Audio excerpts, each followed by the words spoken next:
Hello నమస్తే welcome to Telugu 360 trending today.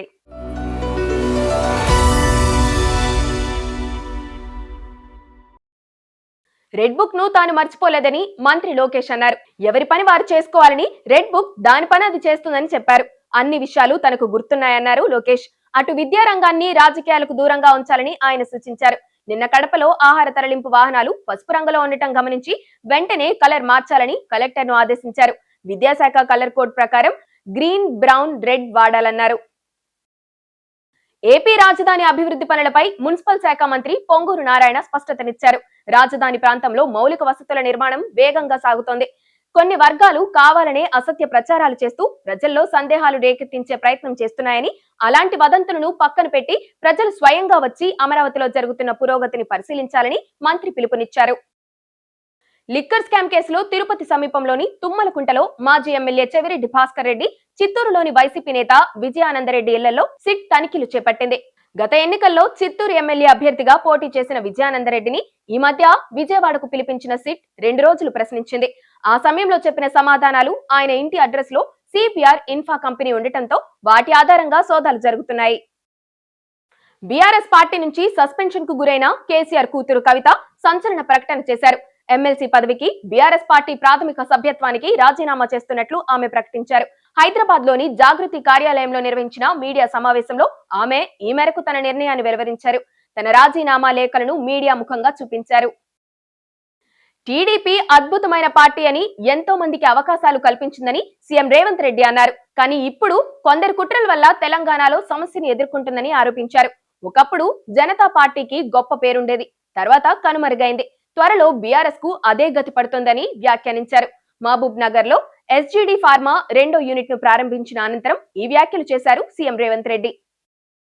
BRS పార్టీకి MLC పదవికి కల్వకుంట్ల కవిత రాజీనామా చేయడంపై కేంద్ర సహాయ మంత్రి బీజేపీ ఎంపీ బండి సంజయ్ స్పందించారు.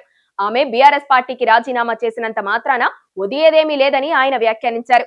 కాళేశ్వరం ప్రాజెక్టులో జరిగిన అవినీతి నుంచి ప్రజల దృష్టిని మరల్చడానికి కవిత అంశాన్ని తెరపైకి తీసుకొచ్చారని ఆయన ఆరోపించారు. హైదరాబాద్ లో మద్యం అమ్మకాలపై ఆంక్షలు విధించారు. గణేష్ నిమజ్జన వేడుకలను పురస్కరించుకొని ఈ నిర్ణయం తీసుకున్నారు. శాంతి భద్రతల పరిరక్షణలో భాగంగా 2 రోజుల పాటు వైన్ షాపులు, బార్లు మూసివేయాలని ఎక్సైజ్ శాఖ ఉత్తర్వులు జారీ చేసింది. ఈ నెల 6వ తేదీ ఉదయం 6 గంటల నుంచి 7వ తేదీ సాయంత్రం 6 గంటల వరకు నగర పరిధిలోని అన్ని మద్యం దుకాణాలు, బార్ అండ్ రెస్టారెంట్లు మూసి ఉంచాలని అధికారులు స్పష్టం చేశారు. కర్ణాటకలో ఓ బీజేపీ ఎమ్మెల్యే మహిళా పోలీసు ఉన్నతాధికారిపై చేసిన వ్యాఖ్యలు తీవ్ర దుమారాన్ని రేపాయి. దావనగరే జిల్లా ఎస్పీ ఉమా ప్రశాంత్ ను ఉద్దేశించి ఆమె కాంగ్రెస్ నేతల ఇంట్లో పెంపుడు కుక్కలా వ్యవహరిస్తున్నారంటూ బీజేపీ ఎమ్మెల్యే బీపీ హరీష్ చేసిన అనుచిత వ్యాఖ్యలపై పోలీసులు కేసు నమోదు చేశారు. స్వయంగా ఎస్పీ ఉమా ప్రశాంత్ ఇచ్చిన ఫిర్యాదు మేరకు బుధవారం దావనగరేలో కేటీజీ నగర్ పోలీస్ స్టేషన్ లో హరీష్ పై ఎఫ్ఐఆర్ నమోదు చేశారు. ఉత్తరాది రాష్ట్రాలను భారీ వర్షాలు ఉక్కిరి బిక్కిరి చేస్తున్నాయి. ఎడతెరిపి లేకుండా వర్షాలు కురుస్తుండటంతో జనం అల్లాడిపోతున్నారు. కుండపోత వర్షాల కారణంగా వరదలు పోటెత్తుతుండటంతో లోతట్టు ప్రాంతాలు నీట మునిగాయి. జమ్మూ కశ్మీర్, పంజాబ్, బీహార్ తదితర రాష్ట్రాల్లో విపరీతంగా వానలు పడుతున్నాయి. లోతట్టు ప్రాంతాల ప్రజలు ఇళ్ల నుంచి కాలు బయట పెట్టే అవకాశం కూడా లేకుండా పోయింది. ఉగ్రవాద దాడుల నుంచి తమ ప్రజలను కాపాడుకునేందుకు భారత్ కు పూర్తి ఆత్మరక్షణ హక్కు ఉందని జర్మనీ స్పష్టం చేసింది. ఉగ్రవాదంపై భారత్ చేస్తున్న పోరాటంలో ఉన్న న్యాయాన్ని తాము అర్థం చేసుకున్నామని కూడా తెలిపింది.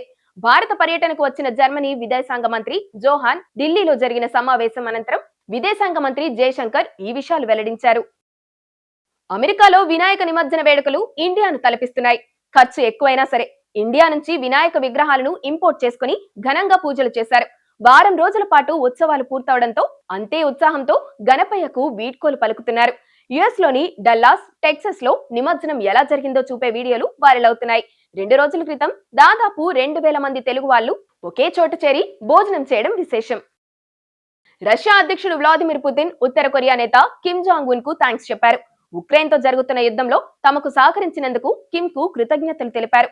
రష్యాలోని కూర్స్ ప్రాంతంలో పోరాడిన ఉత్తర కొరియా ప్రత్యేక దళాలను పుతిన్ గుర్తు చేశారు. ప్రేమలు ఫేమ్ నస్లిన్, కళ్యాణి ప్రియదర్శన్ జంటగా నటించిన కొత్త లోక మూవీ బాక్సాఫీస్ వద్ద దూసుకెళ్తుంది. లో బడ్జెట్ తో తీసిన ఈ సినిమా ఫస్ట్ వీక్ లోనే 100 కోట్ల రూపాయల కలెక్షన్లు కొల్లగొట్టింది. డామినిక్ కరుణ్ రూపొందించిన ఈ మూవీని దుల్కర్ సల్మాన్ నిర్మించారు.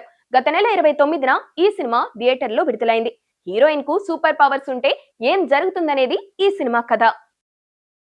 అనుపమ పరమేశ్వరన్ కథానాయికగా నటించిన సినిమా పరద హీరోల కోసమే కాదు, హీరోయిన్ల కోసం కూడా సినిమాకు రావాలి, వాళ్లకు విజన్స్ పడాలి అంటూ పరదా దర్శకుడు తన ఉద్దేశాన్ని బలంగా వినిపించే ప్రయత్నం చేశాడు. కానీ ఆ సినిమా ఫ్లాప్ అయింది. పరదా లాంటి సినిమాలు హిట్ అయితే లేడీ ఓరియంటెడ్ మూవీస్ కు కొత్త ఊతం వచ్చేది. కానీ ఆ అవకాశం లేకుండా పోయింది. ఇప్పుడు అనుష్క వంతు వచ్చేసింది. తను ప్రధాన పాత్ర పోషించిన ఘాటి ఈ వారమే విడుదల కాబోతోంది. ఐసీసీ వన్డే ఆల్రౌండర్ ర్యాంకింగ్స్ లో జింబాబ్వే క్రికెటర్ సికిందర్ రజా అగ్రస్థానంలో నిలిచారు. 302 పాయింట్లతో ఆయన టాప్ ర్యాంక్ కైవసం చేసుకున్నారు. టాప్ 5 లో ఒమర్ జై, మహమ్మద్ నబీ, మోహిద్ హాసిన్, బ్రేస్వెల్ ఉన్నారు. భారత్ నుంచి టాప్ 10 లో రవీంద్ర జడేజా ఒక్కరే ఉన్నారు.